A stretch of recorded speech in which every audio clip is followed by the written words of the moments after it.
Bog svima, moje ime je Silvija i dobrodošli natrag na moj YouTube kanal.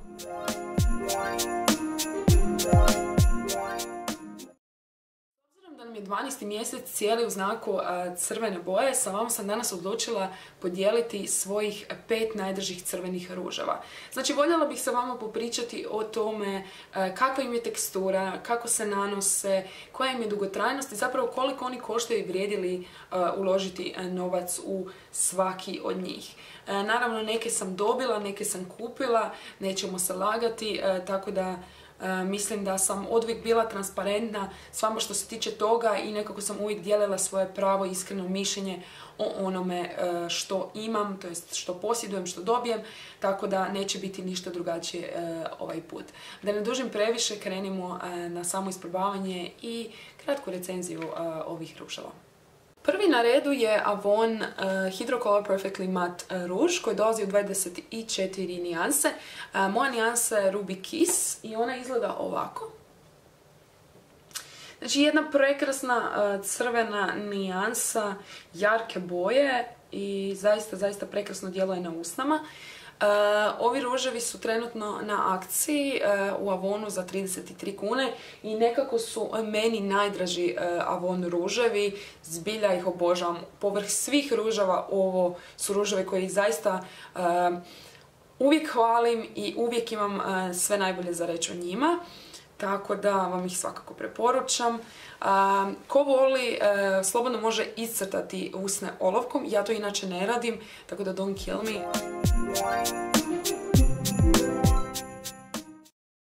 Možete vidjeti, ovaj ruž se zaista lako nanosi i klizi na usnama prilikom samog nanošenja. Ono što zapravo moram naglasiti, jer ne znam da znaju svi, samo zato što sadrži mat u svom imenu ne znači da su mat teksture po završetku nanošenja. Znači, ovi ruževi su mat samo u smislu toga da u sebi ne sadrže nikakve sjajne čestice, znači čestice nekog glitera, već su u potpunosti mat. Što se tiče same trajnosti ovih ruževa, ovi ruževi vam neće izdržati, znači, pijenje kroz cijelu noć, neku masnu hranu ili tako nešto drugo. Morat ćete ih popraviti, nadograditi, ali ono što je prednost ovih ruževa jest sama činjenica da ih zapravo kad ih nanosite ili popravljate nećete imati onaj osjećaj težine kao... Sljedeći na redu je Golden Rose Long Stay Liquid Matte ruž u nijansi 15. Ovu nijansu sam kupila jer mi se naprosto svidjela na prvi pogled i htjela sam neku tamniju, onako bloody nijansu. Imam ga već neko vrijeme i zaista ga volim. Tekstura mu je onako lijepa, kako bi rekla, više onako vodenasta, ali nije toliko prozirna, transparentna. Miris mu je onako lijepi, divan, blagi i dobijete nekih 5,5 ml za ovaj ruž. Da ne dužim previše, mislim da je njegova cijena nekih 50 kuna, nisam sigurna. Ne kupujem baš Golden Rose ruža jer mi nijanse nekako ne odgovaraju, izuzev ove. Idemo ga nanijeti. Znači, isto tako neću nikakvu olovku koristiti, samo ću ga ovako nanijeti i to je to.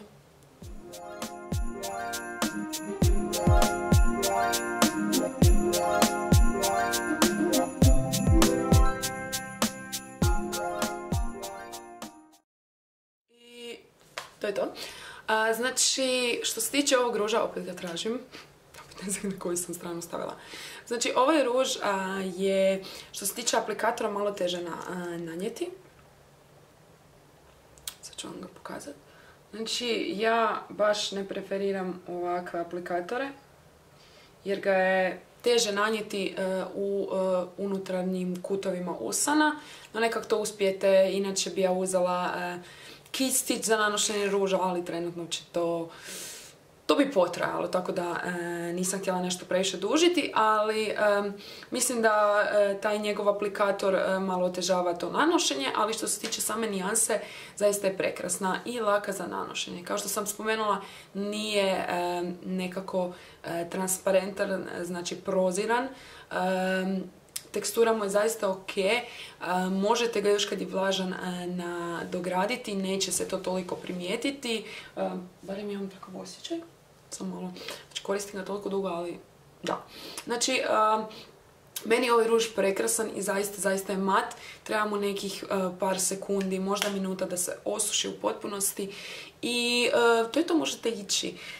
Možete pit, možete jest, naravno ako ćete jest ono prasjetinu ili nešto na božićnom ručku, janjetinu, ne znam što više preferirate, naravno da će vam se malo pobrisati jer mast, ulje najbolje uklanjanja ovakve ruževe.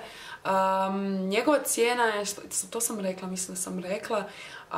Što drugo reći, ne znam, ja ga obožavam, samu nijansu zaista volim, ali isto tako ono što ne volim kod niti jednog tekućeg ruža je to što se nakupi s unutarnje strane usana, ali eto, sve je to život.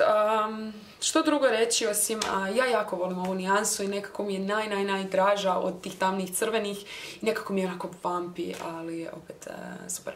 Znači nijansa 15, Golden Rose, svakako preporučam jer nije težak na usnama i da. Sljedeći na redu je još jedan tamni, to je tamno-crveni ruž. Radi se o The Balmovom Meet Matte Hues. Ovo je nijansa Adoring.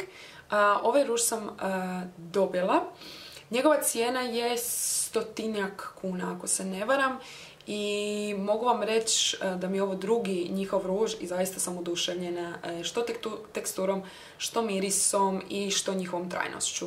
Da ne dužim previše, idemo ga prvo nanijeti pa ćemo onda malo više popričati o njemu. Isto tako, prije nego što krenem, samo da vam pokažem njegov aplikator. Znači ovo je klasični aplikator, ako se sjećate kad su krenula sjajila, ovo su bile aplikatori na svakom od sjajila, tako da klasični aplikator.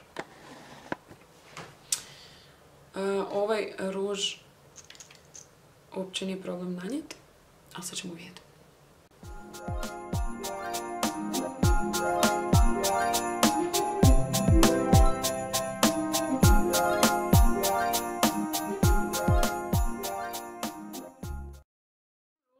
Treba malo više da se osuši.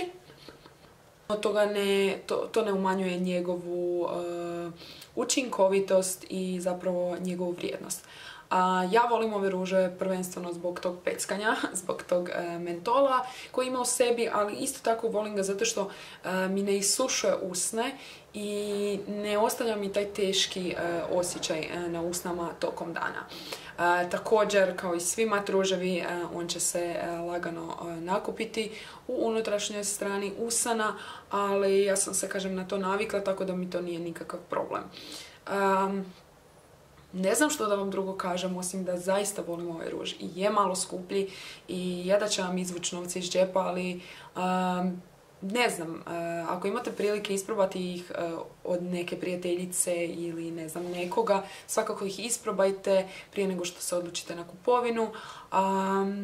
Ja sam, kažem, ovaj dobila i zaista ga volim i evo, još se nije osušio.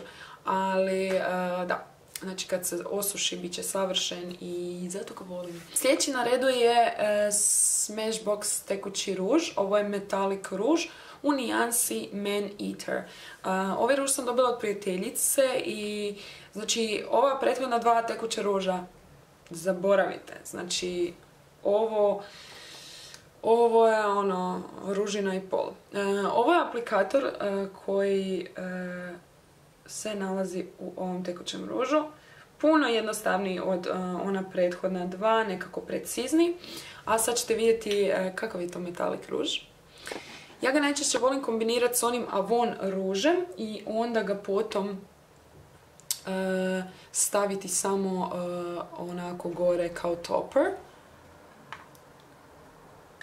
Da ne dužim previše. Krenemo sa nanošenjem.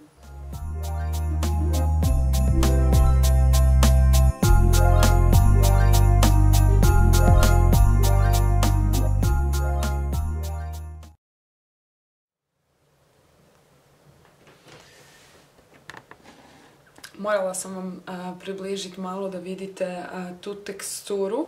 Ne znam koliko se vidi ovako. Nadam se da će ga uspjeti.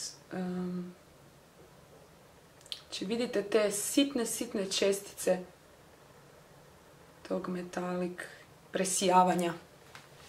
Ok, imam feeling kao da je pao malo, ne. Znači, realno ja sam morala googlat cijenu ovog ruža. Znači za... Koliko ovdje imam mililitara? Onak ispadam kod Debos. Samo malo ekipa. Ok, nemam pojma. Znači, cijena ovog ruža je nekih $25. Ako su obični ruževi 190 kuna u Milleru, mislim da je ovaj isto tako u nekom cjenovnom rangu. E sad, ovo je nešto posebno. Ovo je ruž koji bi ja nosila za, ajmo reći, novu godinu, doček nove godine jer je toliko special. Mada, kad se pogledam, nosila bi ga i za van i nosim ga nekad za van, samo eto, ne toliko često. Nekako mi je ugodnije ga staviti kao toper, tako da onako daje još taj boom, wow.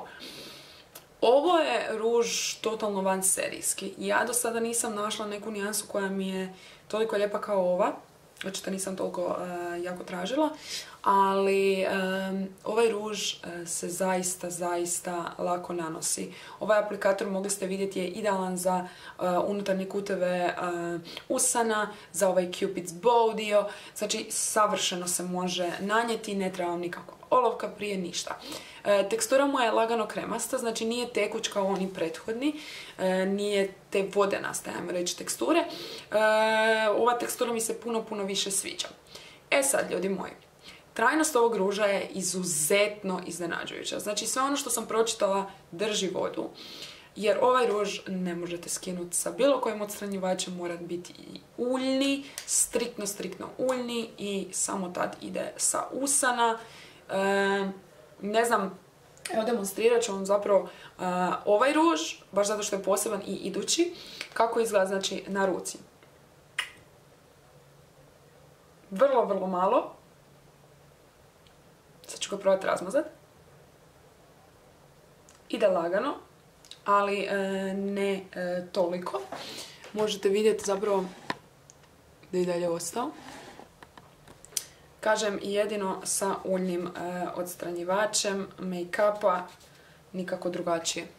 I šećer na kraju, kao posljednji ruž, ide jedan od mojih najdržih ruževa, a to je Jeffree Star ruž u nijansi Wi-Fi.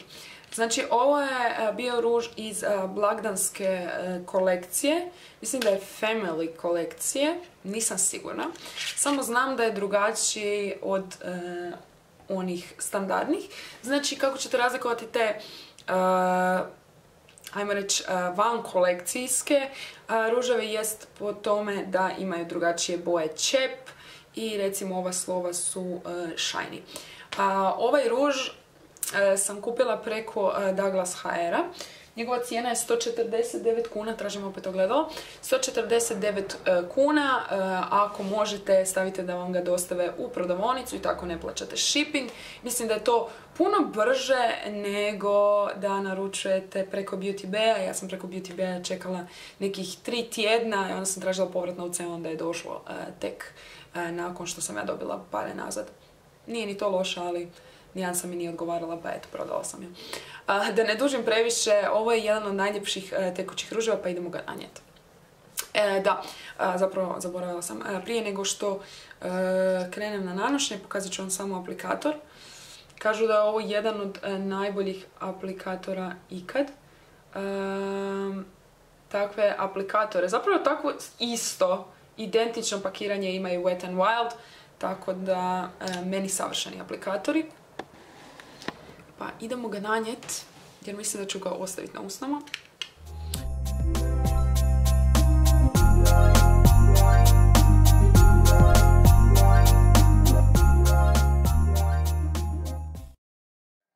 Ovako taj ruž izgleda na mojim usnama. Ovo mi je najdraža nijansa crvenih ruževa koju imam. Pored one balmove, znači ako moram birat između 3, ajmo reći, 3 finiša, 3 nijanse, nekako bi mi najdraže bile bila ova 3. Ali idemo prvo završiti sa dojmovima ovog ruža. Znači ova nijansa je savršena, prekrasno se nanosi, sa aplikatorom klizi, onako je tekuća, više onako nekako, nije toliko tekuća kao recimo ovaj ruž od Balma, ali onako lagano, nešto između tekuće i kremaste. A njegova trajnost ekipa nije baš onako kako Jeffree Star prezentira, barem sam ja imala takve dojmove, to jest takva iskustva. Znači on se također nakupi u unutrašnjosti usana, ali on nije toliko dugotrajan jer doslovno, ok, ne prenosi se toliko, ali da ja uzmem prst, skida se. Tako da ja nisam nešto previše oduševljena na dugotrajnosti, ali ono za što dajem ruku u vatru i što ću uvijek svima govoriti, gledajte, nije toliko trajan, nije toliko trajan kao od Balmov, nije toliko trajan kao Smashboxov, da ga ne možete doslovno skinuti s usana, ali je najudobniji ruž koji možete imati na usnama. Znači, nemate uopće osjećaj da išta imate na usnama. Znači, ništa. Toliko je lagan, toliko je prozračan, meni savršeni ruževi. Jedino što mi je žao što se te nijanse nisu zapravo dostupne u Douglas trgovinama, tako da mogu isprobati i vidjeti koje mi nijanse odgovaraju, jer sam recimo za primjer kupila Christmas Cookie nijansu, nanjala ju na usne i bila onak, ok, ko si ti, koji Kasper, ona. Znači doslovno je totalno nude i nije onakva kakva mi se činila na drugima i po svim tim mogućim recenzijima i svočevima. Znači ovo je bila nijansa za koju sam bila 100% sigurna da će mi odgovarati i zaista sam oduševljena njom. I evo, to je to, došli smo do kraja. Nadam se da ste izdržali, žao mi je što se odužilo, nije mi bila neka namjera, ali potrajalo je više nego što sam ja očekivala. Mislila sam da će biti puno kraće, ali htjela sam vam onak najbolje predstaviti ruževe, tako da nije mi žao. S obzirom da sam ovo objavila na Badnjak, želim vam sretan Božić, želim vam da ga provedete u krugu svojih najmilijih, najdražih, sa svojom obitelji, sa svojim najužim krugom prijatelja, sa svojim boljim polovicama ili lošim ili jel kak ćete god to nazvat. Želim vam zbilja sve najbolje, želim vam da se najedete, da ne razmišljate o svim tim kalorijama jer potrošit ćemo ih kasnije. I to je to. Budite mi dobri, mazite se, pazite se, volite se. Bak!